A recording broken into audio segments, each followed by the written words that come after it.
Okay, it says it's live on my end.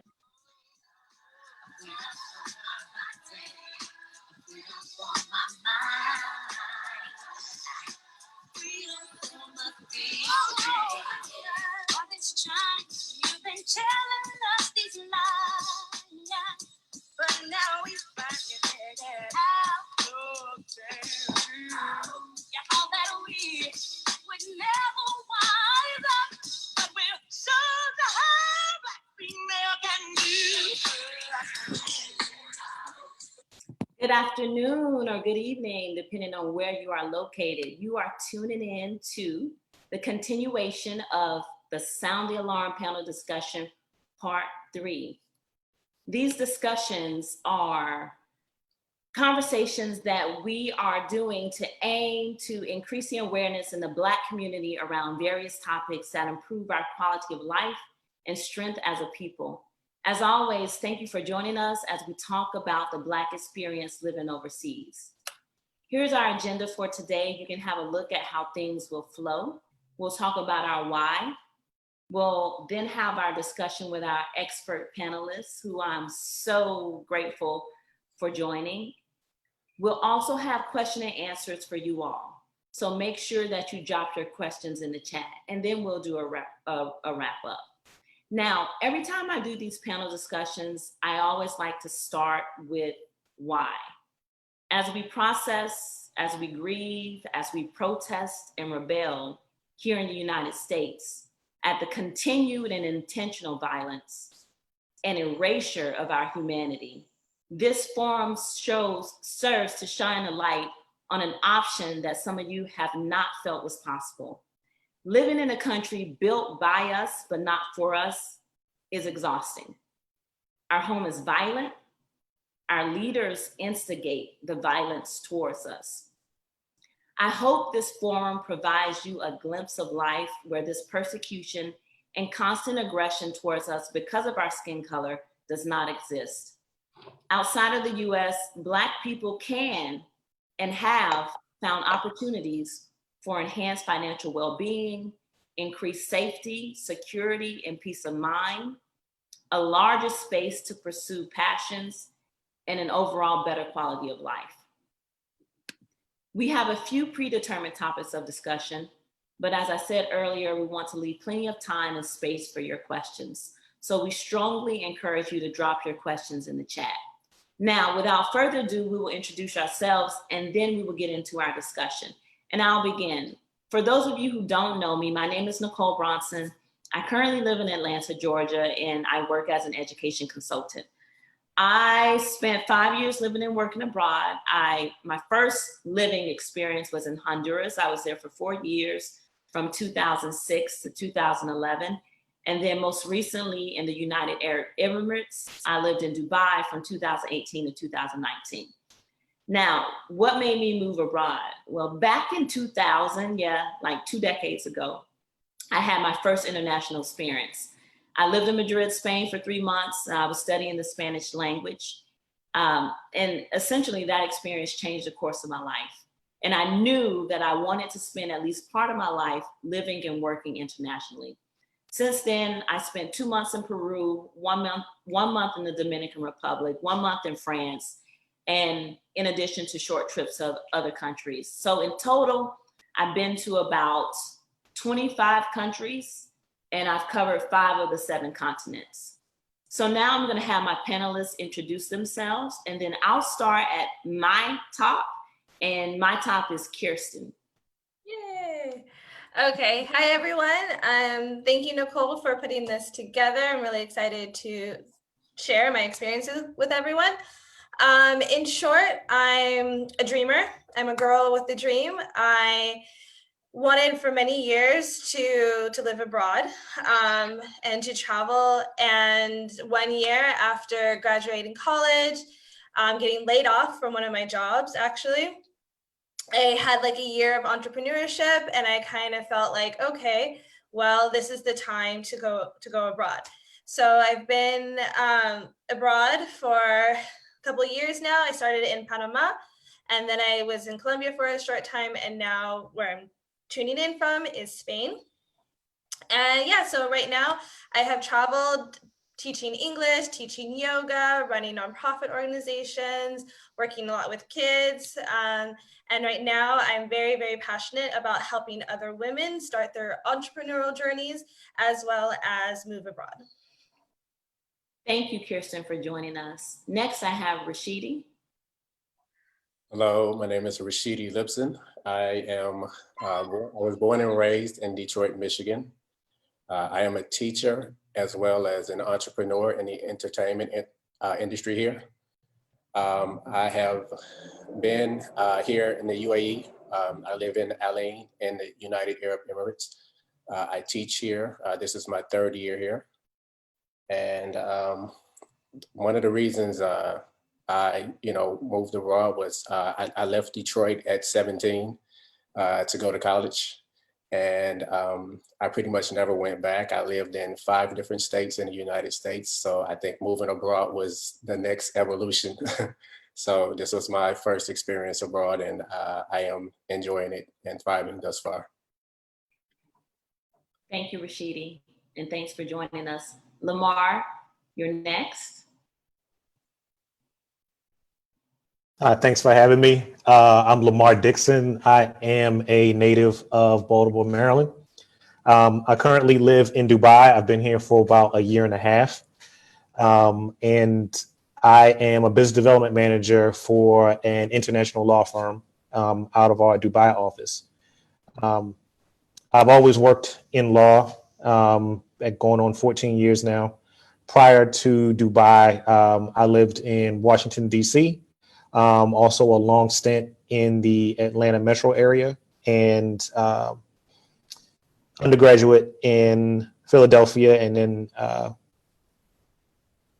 master studies at University of Maryland. So I always liked traveling. So it seemed like moving abroad was a logical step. Plus, in my industry, it's not too many people who can say that they do what I do and have done it internationally. So just from a career standpoint, I thought that put me heads and shoulders above peers, when it comes time to wrap this chapter of my life up and return to the States. So, I guess it was more strategic than anything, but I like being here a lot. Absolutely. Strategy is important. Thank you, Lamar. John, can you introduce yourself, please? Hello, everyone. My name is John David Lewis. This is my 5th year abroad. I moved my family abroad because we felt like we did everything that people told us we were supposed to do to achieve some type of American dream, and it didn't look like the American dream. So we decided to take our talents abroad to find out the American dream was actually outside of America. So that was the pretty much the main reason to experience the world without being clouded by the propaganda America normally displays when you're inside it. Amen. Thank you, John. And thank all of you for joining us today. I know for some of you it's nighttime, you will be winding down right now, but I appreciate you taking the time to do this and to share your information and experiences. So without further ado, let's go ahead and jump into our questions. So the first question is, we talked about, some of you spoke about it as you introduce yourselves, but for me, one of my favorite things about living internationally is learning other languages, cultures, and being to connect with diverse groups of people. Rashidi, what would you say are some of your favorite things about living internationally, or specifically in the UAE? Okay, so for me, part of my decision to move abroad, first of all, I am a single father of 2 boys, and one of the biggest benefits for me was the financial benefits of the package that I received. I don't pay for housing, and I also don't pay taxes on my salary. So as a single father, that was a huge draw for me. On top of that, again, I'm somebody who's never stayed in one place since I left home. And so, the opportunity to be around, be immersed in a different culture, be around different people. I'm almost very more comfortable being uncomfortable, if that makes sense. So those are some of the benefits for me. Okay, so you talked about financial benefits and the comfort of being outside of your comfort zone. Yes, absolutely. As some of the favorite things. Thank you. All right, Lamar, what about you? What are some of your favorite things? I mean, again, aside from I guess the career benefits, really, I mean, being in Dubai, you really are at the gateway to the Eastern Hemisphere. I mean, in the time that I've been here, I mean, aside from when I travel for work, which is throughout the Middle East, I mean, I've been able to, hop to France when I felt like it, Switzerland, Sri Lanka, again, when the airport is open, you can really get just about anywhere you want to go. I had a trip planned to Tokyo that unfortunately had to scrap. But I guess as far as ancillary benefits that aren't related to my career, that's one of the main things that I like. In addition to just really being part of a completely different culture. I mean, Dubai is fairly westernized, but there's a lot of things. We just came out of Ramadan, which had a kind of a different spin this year because of the lockdowns. But, I've taken part in iftars, that people have invited me to, visited some gorgeous mosques here in the country, just things that I know that I wouldn't be able to do in the States. And that's been a huge benefit to me just from a personal development standpoint. Absolutely. The different cultural experiences and really being able to up your travel game in the Middle East, same thing in Latin America. All right. Kiersten, what about you?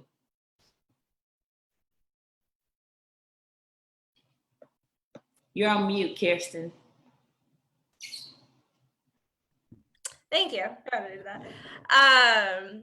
Yeah, favorite things. I think just being able to have the space to be myself and to really explore who I am. And as I felt like I couldn't really do that in the United States because there is so much pressure to be a certain way. Like John said, that kind of American dream mentality, like, oh, you have to do this, you have to do that. But being in a different country, you can literally be not even just who you want to be, but you can be who you truly are because you don't have that extra outside. People are curious about you. People want to know about you. So you get to tell them about you. Not in the US, I kind of felt like, oh, okay, you're a teacher. So that put me in one category. Okay, you're Black, that put me in another category.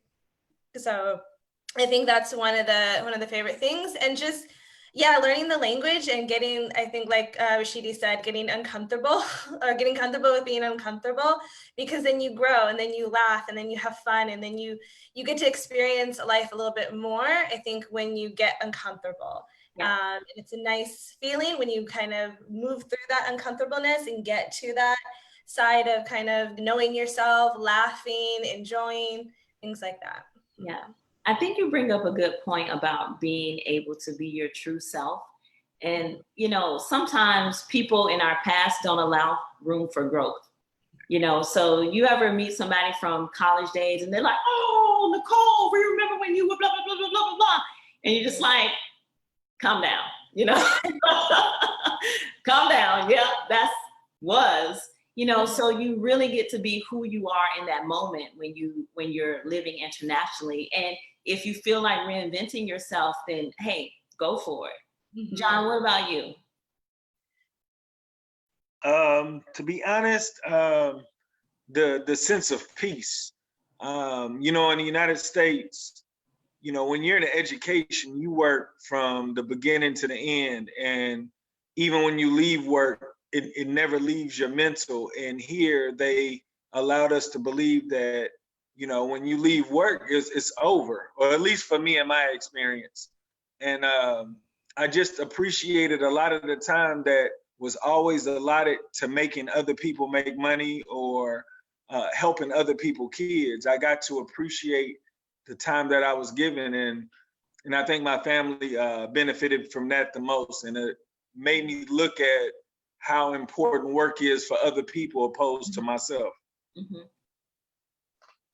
Yeah, I definitely co-sign that, especially in the UAE. I remember being at the school and I stayed late one day. I think I stayed like 30 minutes after school was out. I literally had to find a back way through the kitchen to get out of the school because all the doors were closed and everybody was gone. You know, so that US mentality of we gonna work to 8 o'clock at night and we just gonna burn this candle. It was just, they were like, Miss, what are you still doing here? You know, and I'm like, what? This is what? And they're like, nah, you gotta get out. So I definitely agree with that piece and that, you know, are we living to work? Is this what we're doing with our lives? So we've talked about some of the awesome things. Now let's talk about some of the challenges, because I do feel that sometimes those of us who like to travel, we romanticize traveling and we romanticize living internationally, and it's not always sunshine and rainbows. So Lamar, I'm going to start off with you. What have you found to be the most challenging part about living internationally? I mean, to be blunt, here, just being Black, you know. Again, I think for Dubai, it's a bit different in that there's an invisible servant class. And as part of that invisible servant class, they're used to dealing with people from darker skin who are African, who come over here to work, Kenyan, Nigerian, and they treat them a certain way.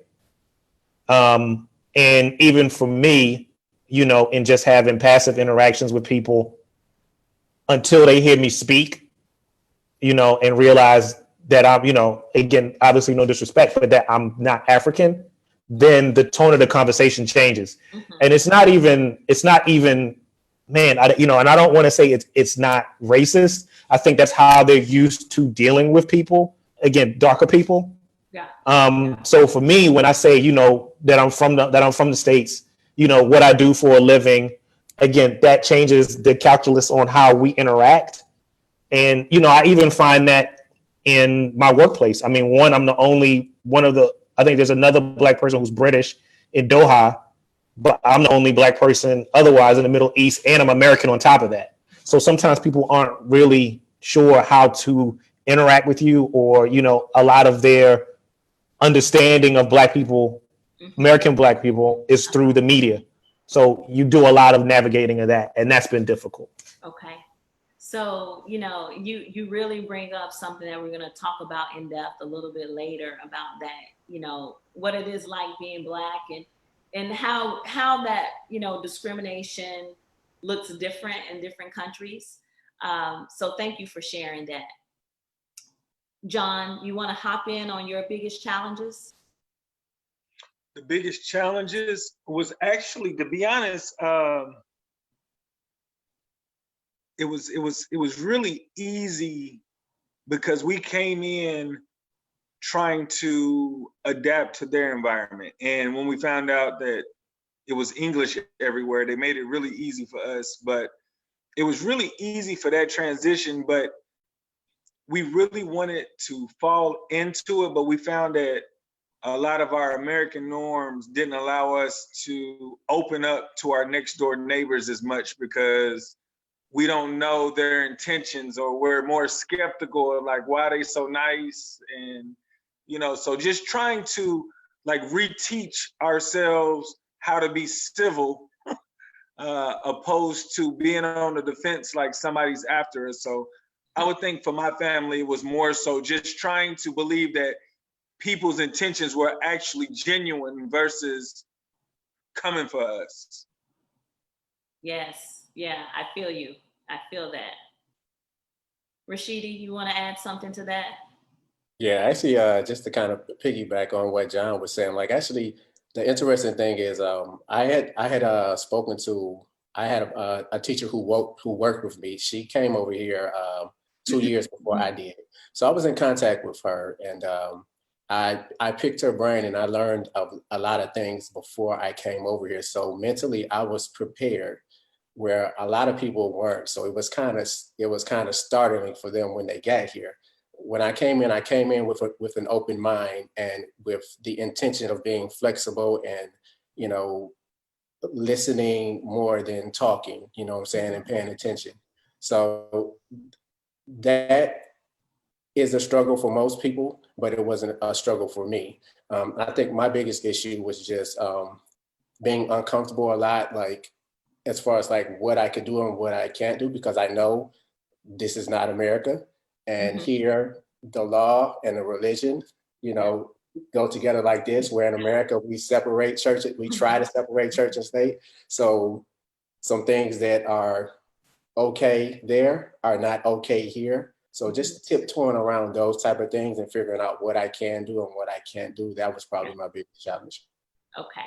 Yeah, and definitely, I think we all probably know someone that maybe got fined or arrested because they did something that in the States, like they took a picture of something or someone and posted it on Facebook.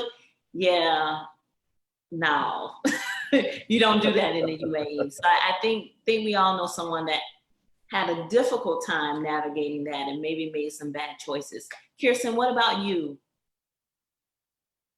I feel like just getting familiar with systems and how people work, because in the US, I think we are a little bit spoiled in a sense where if we have everything that we want basically at our fingertips. Like we know where to go to find things, we know where to get information.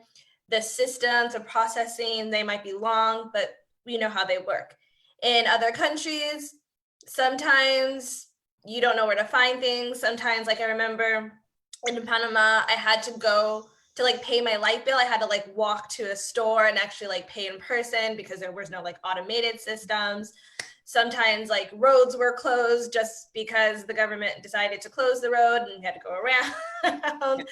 Like sometimes things will literally not make sense because we're used to the American way of like getting an explanation of everything. Even though we don't like it, there's still an order. There's still an order to, I think, most of the things in the US.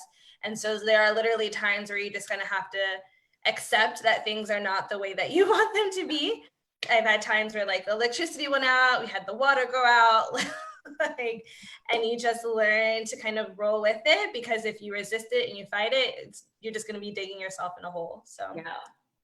So Kiersten, I got a question for you, because it's been 20 years since I was in Spain, but I remember living in Spain, and I remember one day I decided that I needed to take care of some business. So in the States, when you need to take care of business, what do? You get up really early in the morning, right, so that you can make sure that you're the first person there so that you can get everything done, right? So I got up like 7 in the morning, headed out of my my host family's house like around 7:45, 8 o'clock.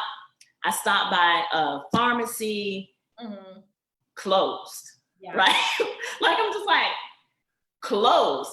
I go by the bank, closed.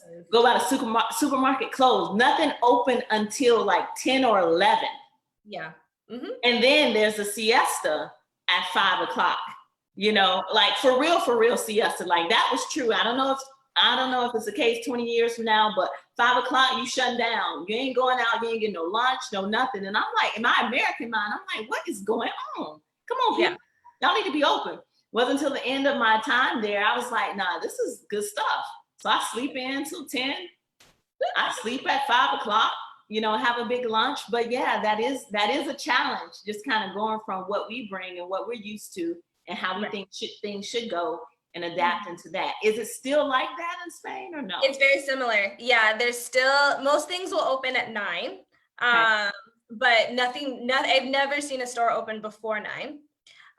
Even like the official government offices. Most places do, most like bars and restaurants do close, and even stores will close for siesta. The bigger supermarkets will be open, but if you want to just have lunch at like 1 o'clock, that's not going to happen. Like you gotta either have it at home or I don't know. Yeah, and they're very strict about it. Like if you walk into a store, I think my friend walked into a store at like 1:45, at 2 o'clock they close to get the bike fixed, and they're like, oh no, we can't do it right now, sorry, it's about to be siesta, so you gotta come back. I love it though. I'm just like, I'm all about it. Let's do it. Yeah. All right. So moving on to traveling while Black. Okay. And Lamar kind of took us there.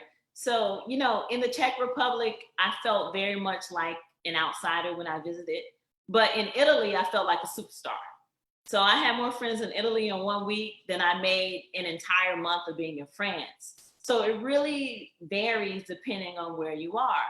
Now, what are some of our experiences when it comes to being a Black person in our current country? Because we just have to name that it's different for us. Kiersten, I'm actually going to go back to you because you're in Spain, Europe, and I think that you probably have an interesting perspective on being a Black woman in Spain. Yeah, it's been interesting for me in many different ways. One, the region that I'm in, there aren't a lot of Black Americans. I feel like I might be, I think I may have met one other Black American. Yeah, and then the other Black Americans, actually, no, I have like 2 or 3 friends that are Black Americans but they live in different regions. They're not like right next door to me. So in my like city, I might be the only one. No, there's 2 of us, I think. So that's one, just kind of being the odd one out. And because there's so few of us, I often get mistaken for Moroccan because we do have a strong Moroccan population, or French. I think it's like you're either Moroccan or French, and then maybe you're from the United States. And then it's like a really different concept for them to think that I'm actually from the United States. Even when I went to Portugal, people thought I was like French. But I think John had said this. I think my experience has been a little bit sheltered because there is still a lot of tension between like Moroccans and Spanish.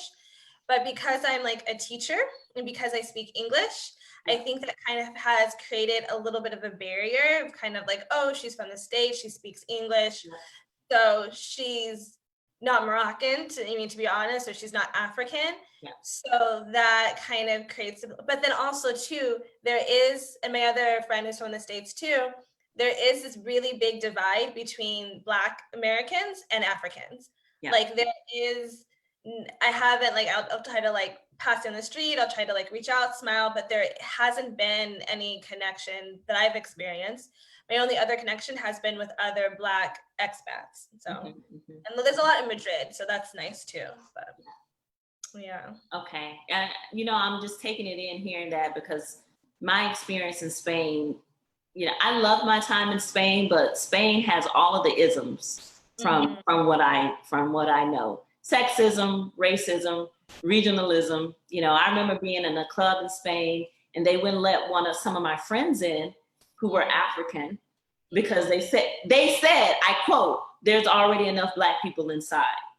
Wow. That's what they told them, why they wouldn't let them in. Now, this was 20 years ago, granted, so maybe things have changed, but that what you say about the Black Americans and the African and the treatment, we see that not just in Europe, but also in the UAE. Rashidi, I'm gonna go to you on this. Your Black experience, or your experience as being a Black man in the UAE.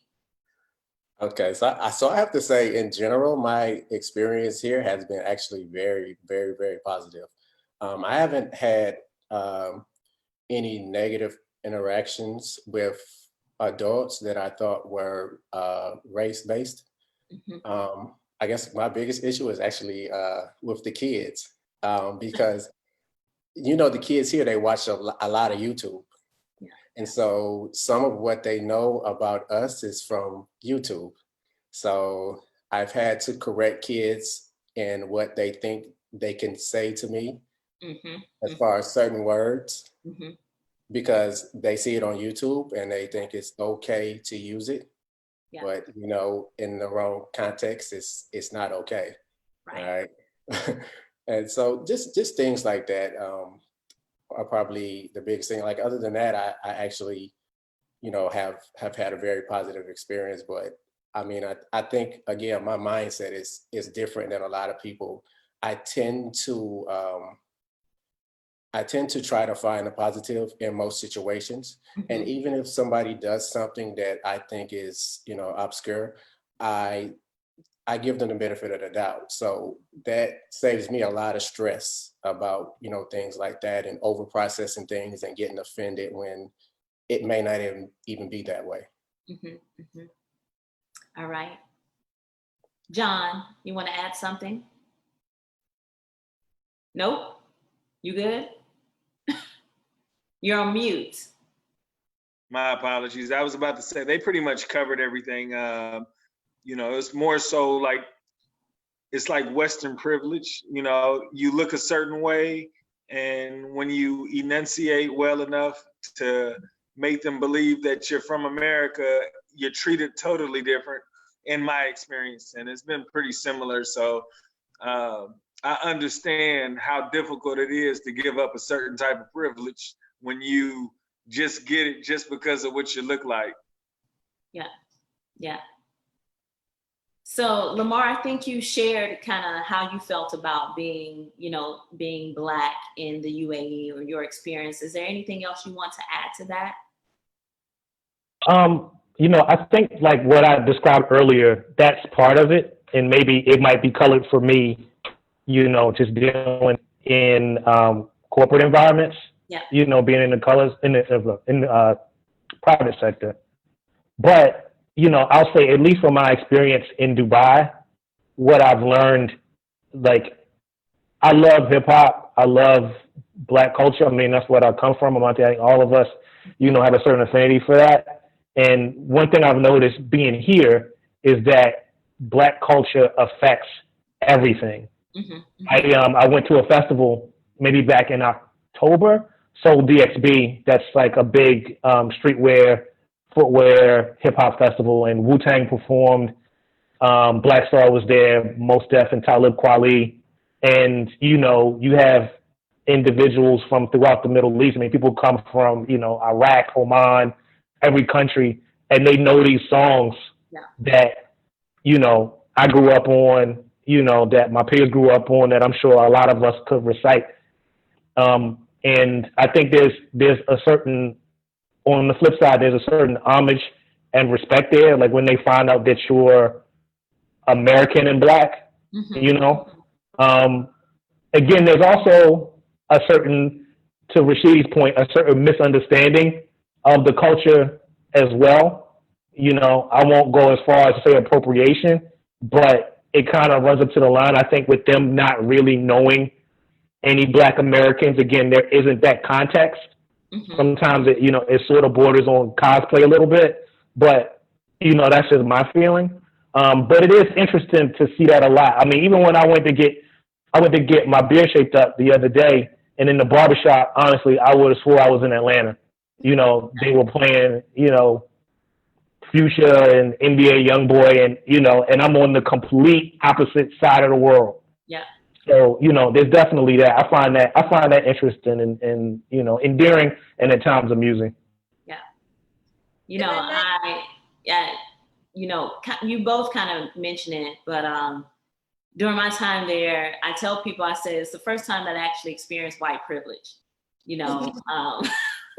because my American passport allowed me to do things and allowed me to be perceived in ways that I've never been perceived as here in the United States. And I'll be honest with you and honest with viewers out there. Right now, I am completely struggling being back in the States after having lived in a country where I don't have to worry about if I walk into the store, if a person is really following me, it's because they think I'm going to buy something. It's not because they think I'm trying to steal something. They're like, she is about to buy some stuff. She's about to drop some serious dough.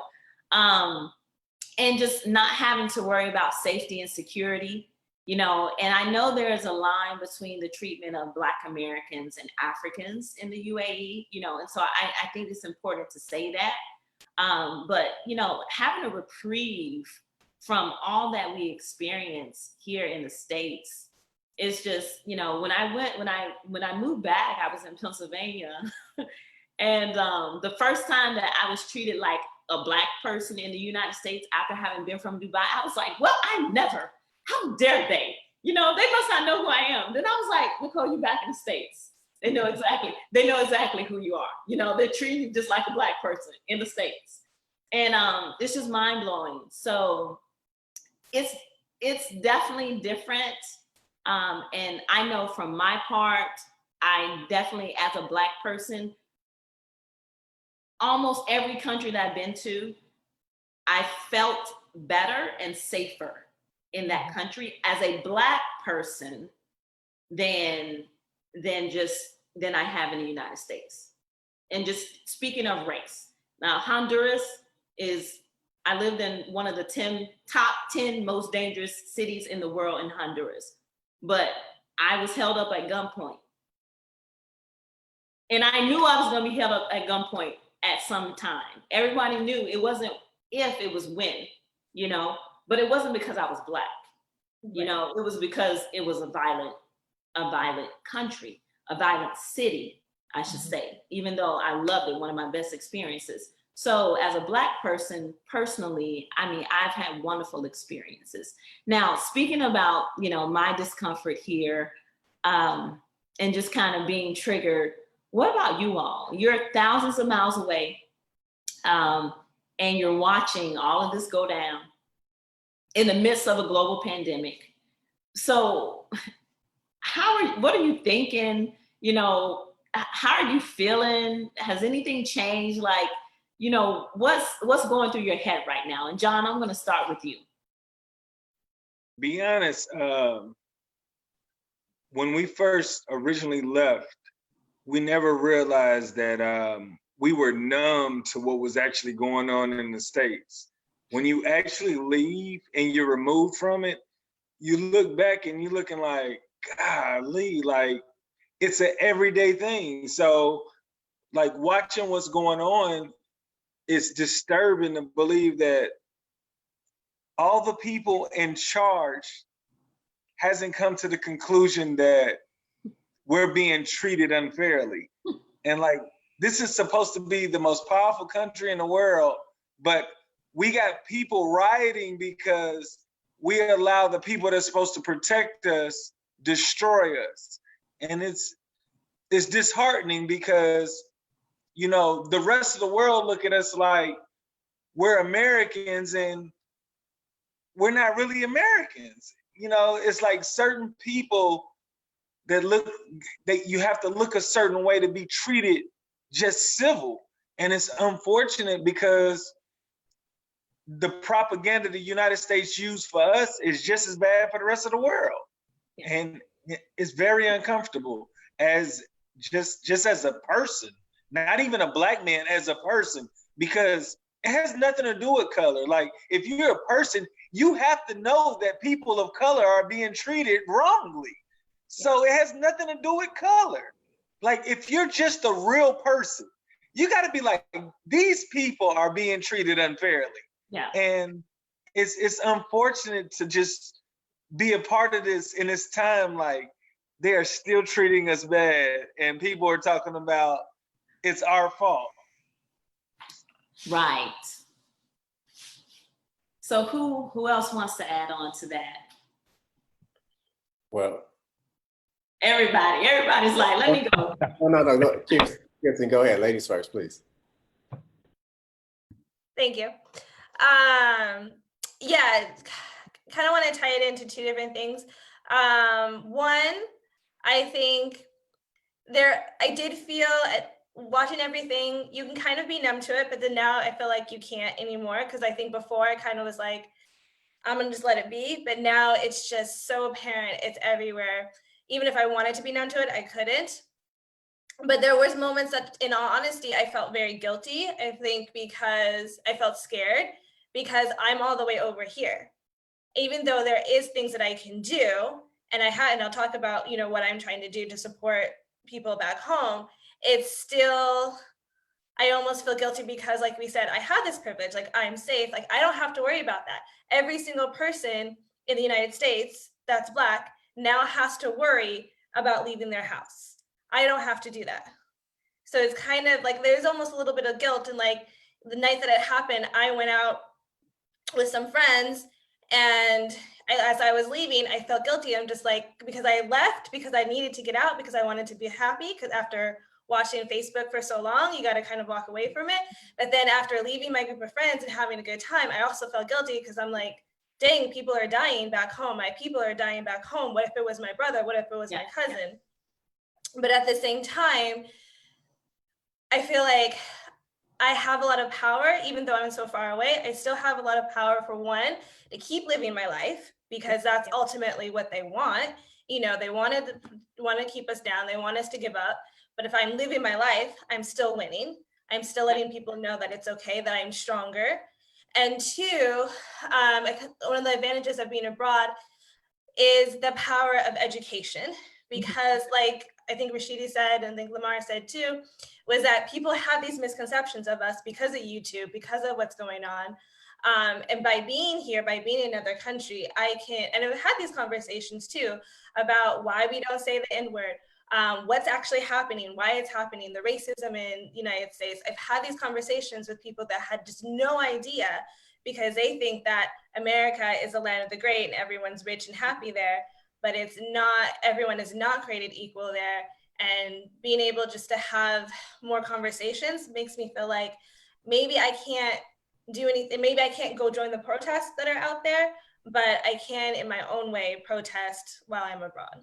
Yeah, absolutely. And Kiersten, I wanna say something, because that's one of the purposes of this panel discussion.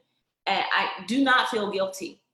What gets me about this whole thing, and I apologize in advance if I'm a little triggered, is why do we have to live persecuted? Yeah. Like, seriously, like, why do we have to live persecuted? Is this somewhere that says you're born Black American and you have to continue to subject yourself to the treatment in the States? Hell no. So never, never, never feel guilty about providing yourself a peace of mind and security. So, I mean, that's just my take on it. So those who want to stay and fight, and while I'm here, I'm all about the fight. Don't get me wrong. But if I ever decide to peace out, I'm not going to be apologetic for choosing my peace of mind over staying here. Mm-hmm. Sorry, I had to add that. Rashidi? No, I appreciate that. I appreciate that. Mm-hmm. Yeah, so I mean, so it took leaving the States and having an outside perspective to kind of see things differently. I mean, again, at one point I was just happy to get out of Detroit. I literally went to college because I just wanted to get out of Detroit, because I did not want to be stuck there my whole life. Yeah.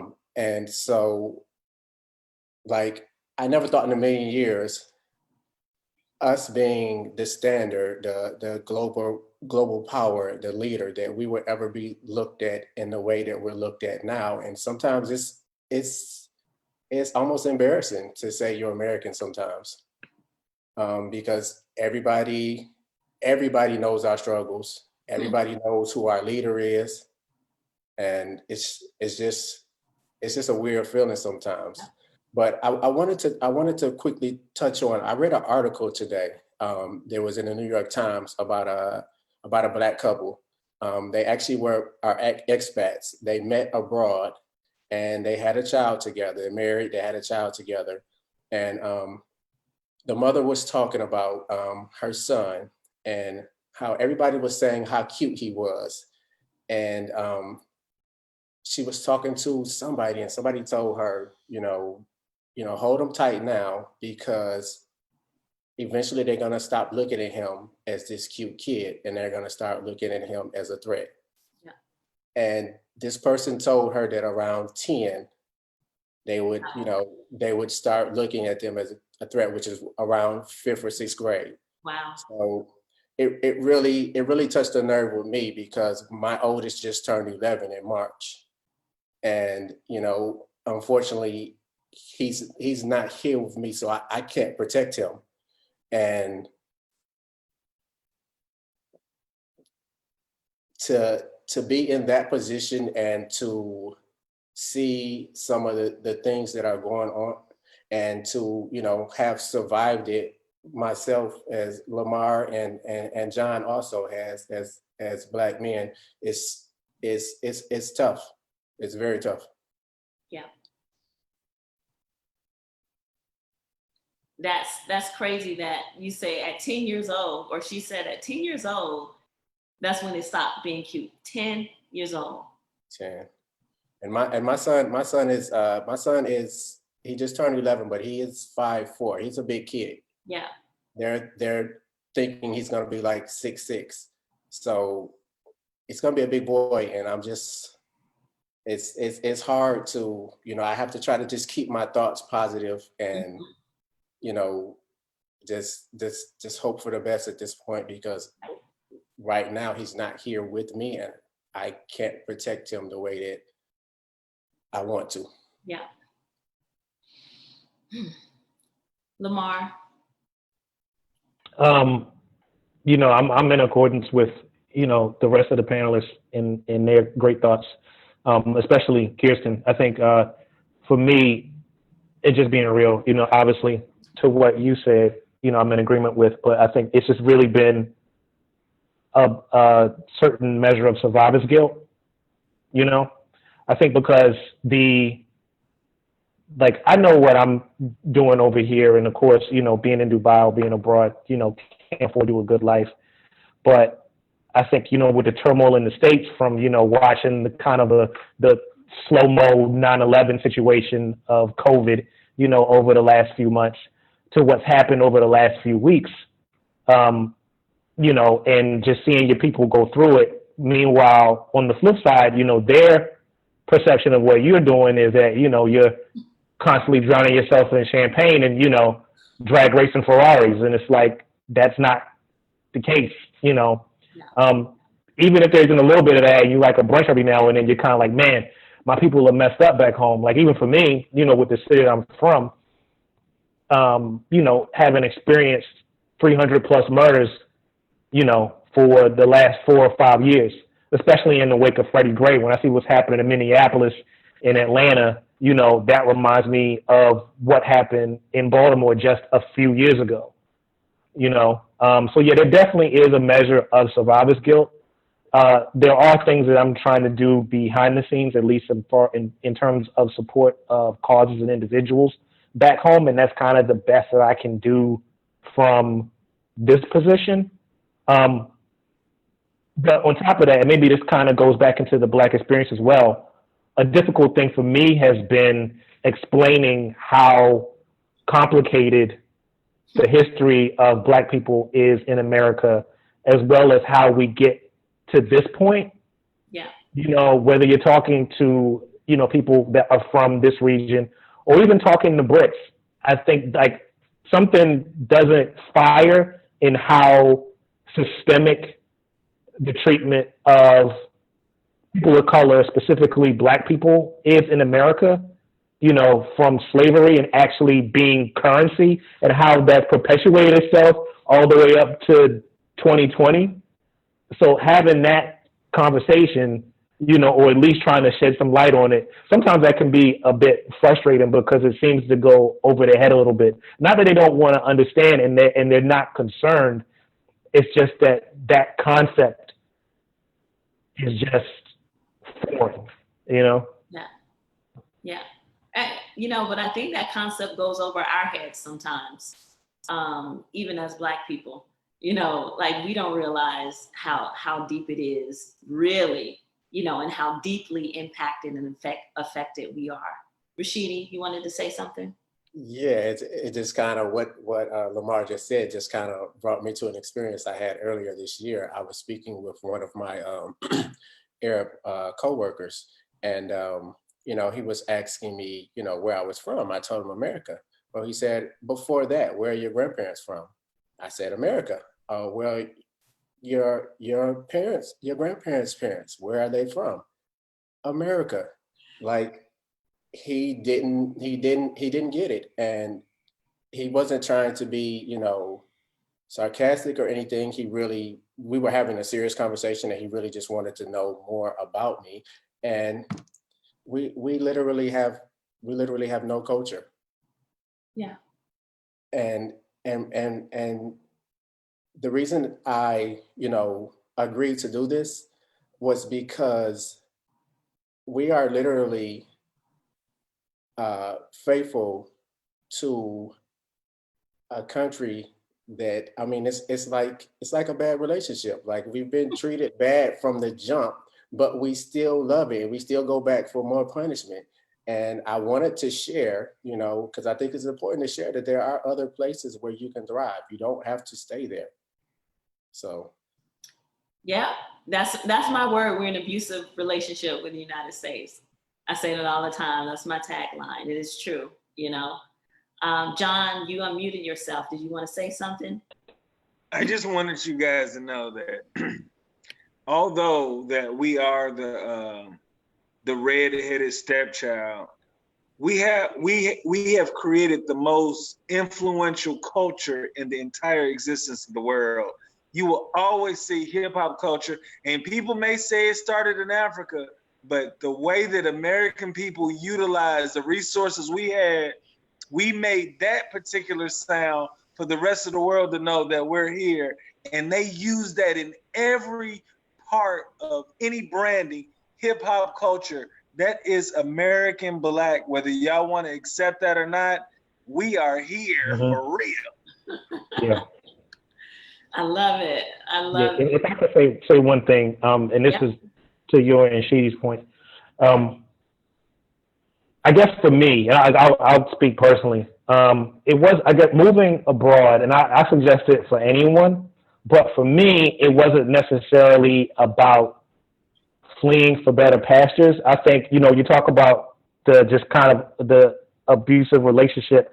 I guess for me, it's more about being Black. Again, it is my intent to return at some point, because there is, I just feel something, there is no America without Black people, point blank. Like, our forefathers, I saw the first ancestor of my lineage in this country who was a mulatto slave. Mm-hmm. And I know where he's buried, what kind of life he led. Like, he helped build this country for free. So for me to turn my back completely on it, when I know what our people have done to even just get a little bit of a piece and not continue that fight, I think that I'd be doing their memory and also my legacy or children or whatever a great disservice. Mm-hmm. I think it's cool to come over here and get all the experience and do what you want to do, but I don't know. I just think we stand to suffer from a brain drain by everyone, completely disassociating themselves. So I'm gonna totally go off script right now. Y'all ready, panelists? Because you said something, and I'm just interested to hear what y'all have to say. So, what if we left and went back to the motherland, to some country in Africa? Is that too far away from, if we go back, is that too far away from the desires of our ancestors who were stolen from the motherland?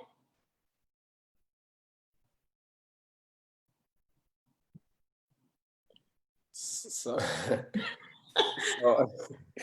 I first of all, Lamar, you made a great point. I never looked at it like that. So I was happy to hear that, because it's almost like we've invested in a it's like investing in something and then just throwing it away, and that's not a smart business move. It's not a smart money move.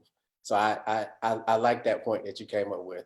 I actually have, especially since everything has been going on, I actually have had a lot of conversations about, potentially us, returning to Africa or getting our own country. Because here's the thing: if you look at Black Americans, especially women, we are very well educated. We have somebody in every field. We have mastered every field that you would need to create a society. So if we all got together and decided that we were going to click up and create something, we could do it. I mean, it's a little pie in the sky, but the potential is there. Okay. And let me just say something. So this is something I discuss with people of color all the time. Like, y'all have no idea that if you actually thought about the cloth that you're cut from, somebody from your family came across in that boat. Somebody did. And somebody went through all the slavery from your family. And somebody went through all the civil rights movement. Like, somebody from your family gave you some of this that allowed you to defeat a lot of the stuff that we were against. And I need you to know that you're a superhero. Y'all don't have no, I'm telling you, if you don't look at it, there are a lot of people that didn't have nowhere near as much that you had to make it here, and they didn't make it. Yeah. Like, we like, PTSD is real, and people don't want to put that into account. That they want to say that, you know, like, we threaten people because of the way we look. We threaten you because of the way you treated us. And now you feel like it's going to return so much worse than you gave it. But I'm telling you, we superheroes. Y'all just going to have to accept this responsibility of saving the world. Ooh, so you're just going to drop the microphone like that. Accept this responsibility of saving the world. You just spoke a word right there. Lamar? Get it? I think that knowing your heritage and also being in touch with it is very important. One travel regret that I have is not going to Afrochella last year during Year to Return. I feel like I dropped the ball on that. Some people didn't come through, so I didn't go. But yeah, going to Ghana, I'm sure would have been a very spiritual and educated. I've been to Africa before, but Kenya. But I feel for us as Black people, I won't even go. I'll be honest, I don't consider myself African American. I think Black is fine. At this point in 2020, our fight is different. And also, again, with geopolitical considerations, I mean, you go over there and, you know, you're still a Yankee. I think our thing is to make the best of, again, the blood investment that we have in the U.S. You know, I see a lot, again, like if you look at, you know, these separatists and people who want to create their own sovereign states in the U.S., you know, granted, the way they go about it may not be the best course of action, but, you know, what's stopping us, again, if that's a goal, from creating, you know, sovereign land for Blacks within the U.S., again, somewhere where our forefathers died, shed blood, again, that we have that investment in. I think, again, it's important for us to understand where we came from, but culturally, we're something else now. I mean, it's been hundreds of years that, you know, we've gotten to this point. And to me, going back to Africa, I don't really necessarily know if that's a solution for where we are now. So I'm going to respond to that because I have a completely different take on that. And, you know, we could get into a debate, but I love a diversity of opinions. And I think that our forefathers fought for the right. They shed blood for us to be able to have diverse options. I look at the term African American completely differently now. I went to Ghana. I spent 2 weeks in Ghana. I've been to Ghana, Togo, Benin, and Ethiopia now in the motherland. I spent 2 weeks in Ghana. Before I went to Ghana, I wanted you to call me Black because I was like, I'm Black. Like, I don't know what's going on in Africa, blah, blah, blah. I'm so far removed from Africa. I went to Ghana. I spent 2 weeks in Ghana. The moment I landed in Ghana, I knew I was African. And at this point, if you call me African American, fine. If you call me African, fine. Because how connected we are spiritually, physically, culturally is just, it cannot be denied. You know, I went there and I'm there and I'm looking at somebody, I'm like, he looks just like my Uncle Joe. Hey, Uncle Joe, if you're watching, just like my Uncle Joe.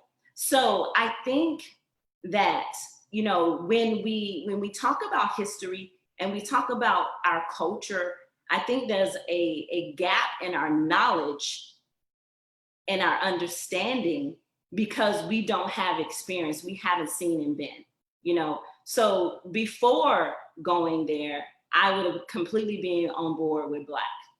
But after, there's no denying my African roots and African heritage. No, completely no denying it. And I wish that every Black person would make it a point to spend a good amount of time in West Africa specifically, just because of the unique history of our forefathers there, our ancestors there, because it's important that we know and that we see and that we experience something different. The representation alone in Africa is a different experience than we have in the United States. You go to Ghana, you go to Nigeria, and you look at the billboards, there are Black people on the billboards. You know, you go into the government offices, they're Black people. You go to the medical offices, they're Black people. One of my best friends who's Nigerian, when he grew up, he didn't grow up with any limits and thinking that he couldn't be anything.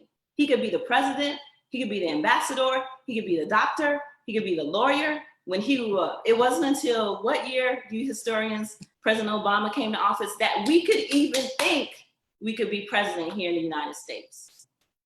So in terms of our connection to Africa, we may not know it, we may not be aware of it, but it exists and it's visceral once we plug into it. And, you know, like I said, we all have a diversity of thoughts and opinions there, but I want everyone viewing to be open. And so that's the thing. You're gonna choose a different path. I have no problem if someone said, I'm here in the States, so I'm talking like I'm in the US. I'm talking like I'm in Africa right now, right? Like I'm in Ghana. I'm wearing an Ethiopian garb, but I'm in the States. I have no problem with you in the States. If you want to return to the States, that's where you are called to live out your purpose and your passion and what you need to do for the people, fine. If you are not, if you're called to go to the motherland, fine, someplace else. But the thing now is to know that we are superheroes, like John said. You know, our forefathers did fight and shed blood and invest, but that investment opens up doors, you know, and so let's embrace all of those doors, including our own heritage. Off my soapbox, I'm sorry. Okay, let's go to something a little bit more light now. Daily life. So what's your daily life like? And then let me look and see what we're looking at for questions. Yeah, let's talk about daily life. Who can kind of shed some light onto what day-to-day life is like? What do you do for fun?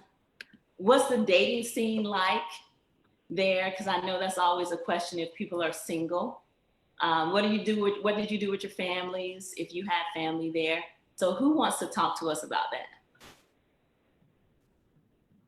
Lamar? I guess, yeah, I can go first. I moved over here. I'm single. I'm married. I moved over again by myself.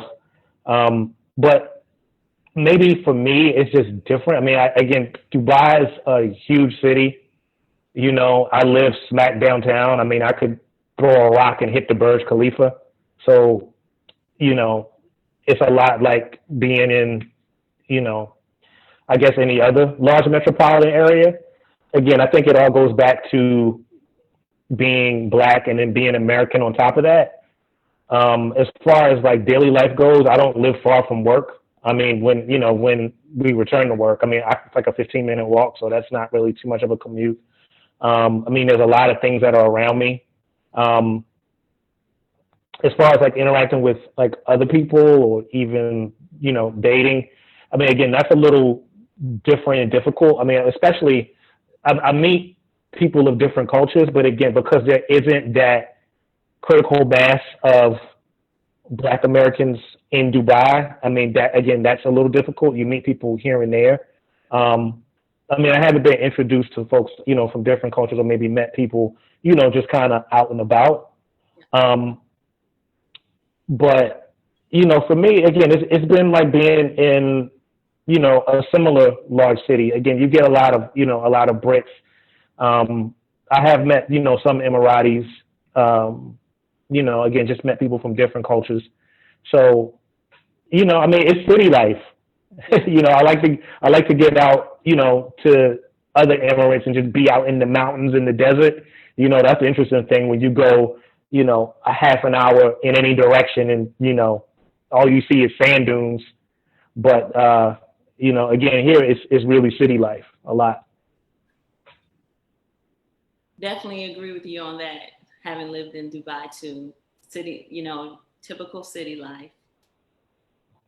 Who's going next?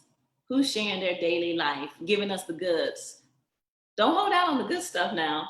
I know my two in Abu Dhabi. All right, go ahead, Kiersten. Okay, yeah, daily life, and then I guess I'll talk about like the dating life too. Daily life it's always different, but one of the biggest differences is that I walk almost everywhere. I think that, especially because I didn't say it before, but I'm from Southern California, from LA. So it's a completely different lifestyle when you're used to like getting in your car and going somewhere versus being able to walk. And like, we go, even like before the panel, a friend had messaged me to like go for a walk, because like that's what you do in the evening. Like when it's evening time, people are out walking and socializing and eating outside. So it's a very it's a calmer way of life. It's kind of like, it is more of like, let's be outdoors and less socialize type of life instead of kind of rushing from here to there. So I live on the Mediterranean coast. So we have tons of hills and hikes right by the ocean. So we can climb up almost any mountain and overlook the Mediterranean Sea. We can go, now that it's warmer, we're starting to go swimming. So I think daily life for me is a balance and mixture of like socializing and being outdoors. So that's nice. With dating, I feel like the thing I think most women or most Black women have to be aware of or conscious of is that like exotic perception, because no one really looks like me here. And I've been that when I was in Panama, when I lived in the city, there were more people of color there, but then I had lived on like a more remote area where it was mostly Panamanians or Germans. So again, there is, so either sometimes you can get the like, oh, she looks different, she's kind of exotic, so I'm attracted to her, or she's just completely different from any other woman I've ever dated, so I'm not even gonna go there. But I feel like what has helped me is just kind of being aware of those two things and not attaching yourself to those things, because I think that if you go into an experience with those things, or if you have a bad experience, to not be attached to that bad experience and just kind of know what you want. I think in any country this has worked for me. Know what you want before you get into the dating scene, and that'll help you, because you're gonna have to just get through the assholes, excuse my French. You're gonna have to get through like the creep and the weirdos, and but I think if you kind of already know, like, all right, either yes or no, it'll make it a little bit easier. Okay, thank you. So Rashidi or John, and then we're past our hour, so I do want to wrap it up. So quickly, if you want to add to some of the things about daily life or fun or dating scene, feel free. I feel Rashidi would probably have a better opportunity to express from a different perspective, because I was blessed enough to come with my family here, so I'll let him elaborate. Boy, you funny. He just threw you out there. He's like, yeah, right. You had more of a life than I did. So right. So no, I'm in Al-Ain, which is kind of a suburb of Abu Dhabi. So it's more of a traditional place, more family oriented. more serene, definitely not as city as Abu Dhabi or Dubai. But the cool thing about it is those places are, just an hour away.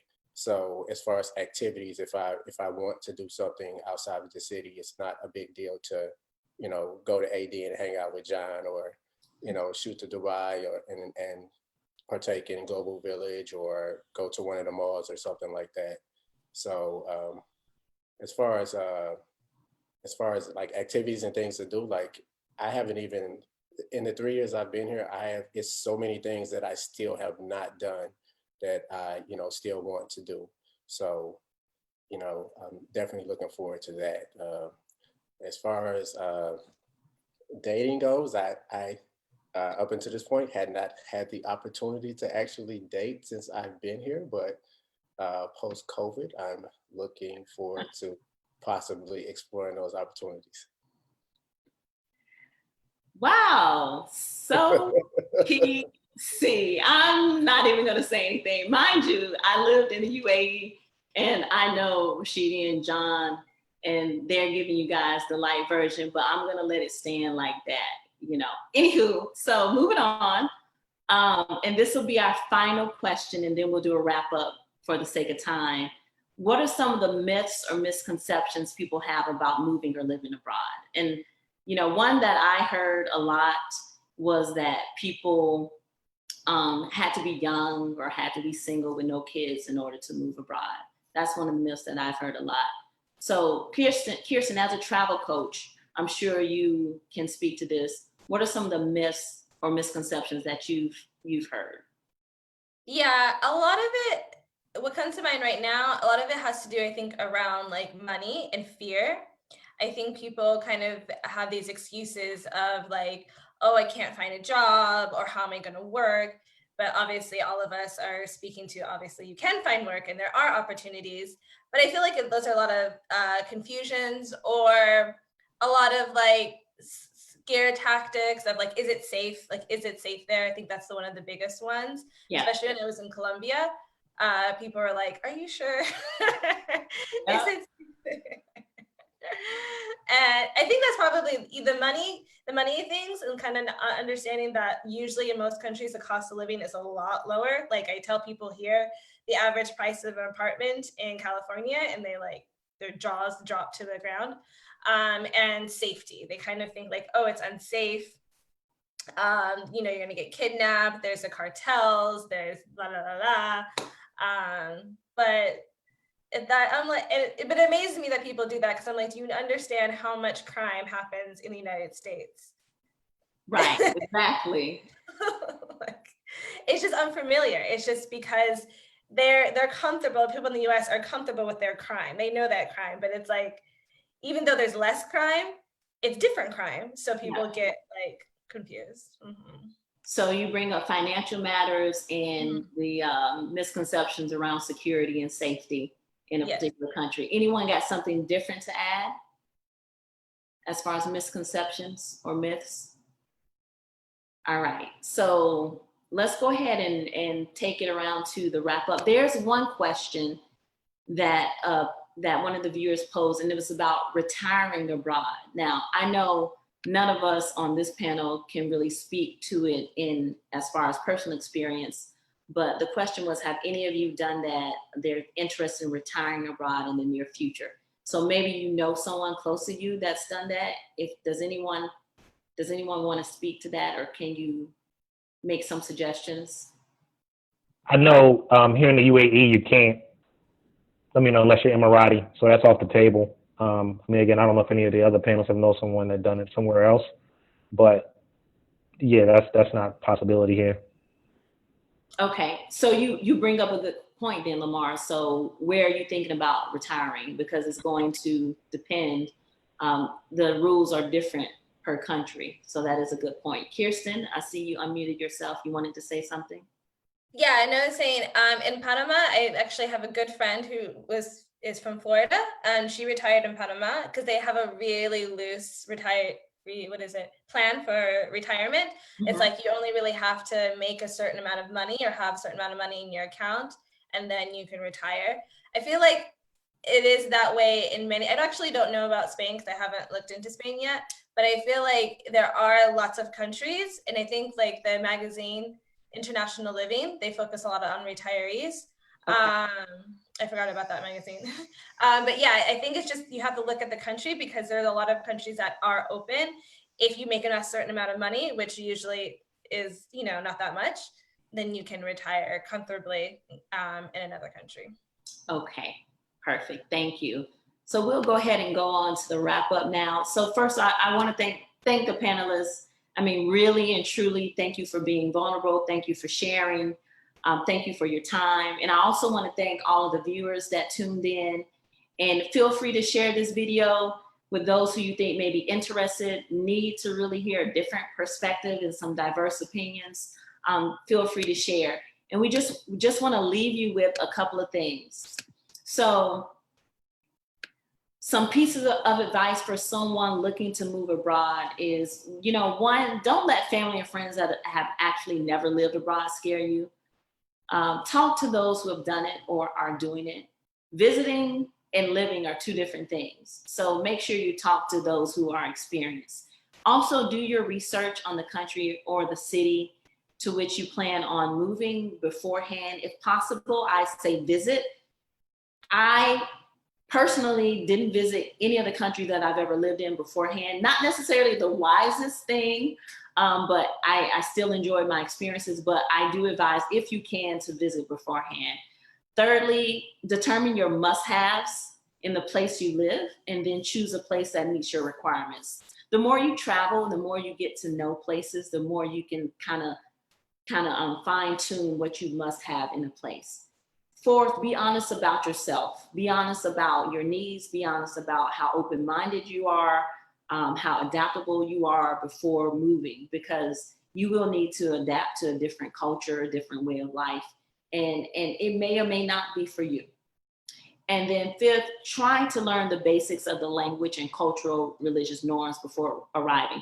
Not only will it make your life a little bit easier, but it's just a show of respect, honestly, moving into somebody else's culture or country.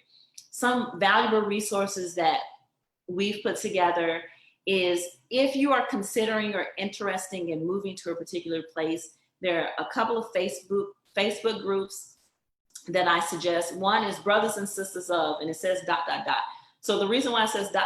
is because there's a Brothers and Sisters of everything. Just put in a country. Brothers and Sisters of Kuwait, Brothers and Sisters of Dubai, Brothers and Sisters of, so wherever your interest lies. Also, I love to globetrot. I love this group. It's not just for people who live abroad, but also travel. So you get to learn a lot about different travel experiences. It's a great resource.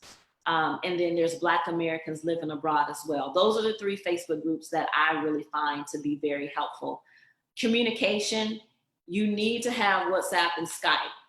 We joke that in the UAE, WhatsApp is the official form of communication for the UAE, even though you can't do video and voice, but it's still the official form of communication. You're more than likely going to have an interview via Skype if you're looking for a job opportunity. So you need to make sure you have those. And now Zoom and Google Hangouts, Google Meet, they're becoming very popular as well. If you're an educator looking to look abroad, some organizations, ISS, Search Associates, TEST, Teacher Nomad are some good organizations. If you're not an educator, maybe LinkedIn, Indeed.com, or also tuning in to one of those Facebook groups in a particular country of interest and just asking them what they think or any leads they have. Then Kiersten has provided two additional resources. She herself, as a travel coach, she has her own guide. And so if you want to pause and take a picture and get the link. And Kiersten, I don't know if you have some way you want people to contact you, if they want to send you information, you can talk about that right now. You're on mute. Every time. Yeah, I don't know if I can leave information in the chat, but I think the simplest way is Instagram, because most people are on Instagram. Okay. So that's Kiki, Kiki Marie B15. I'll write it in the chat. And then, yeah, and from there, it's easy. You can go to my profile and you have links to articles that I published. I've written about living in Panama. I've written about Spain and different things like that. So you can read a little bit more about my experiences abroad if you're curious. And then always just send me a message. I'm very easy to reach out to. I like to talk to people. So yeah. All right, thank you. So that should be in the Facebook chat. Is that where you're putting it? Oh wait, how do I go to there? Okay, yeah. Put it there because we're just in the Zoom. So, or I can copy paste it, put it there. Either way. Okay, that'd be great. Thank you. And then lastly, just want to again thank you for coming. This completes part 3 of the series. Part 4 was supposed to be navigating the system, and I'm looking to maybe change that a little bit in response to our current needs and the current climate. So it may be disrupting the system and how we can do that and what actions we can take in order to see some real change here in the United States. So thank you again for joining me, for joining us. And, you know, as mentioned, I want to quote John in saying that we are superheroes. Sorry. And our outro, as usual, for is we are Black and we are proud. So like I said, thank you for joining us. Have a great Saturday, and I will see you on part 4, Disrupting the System.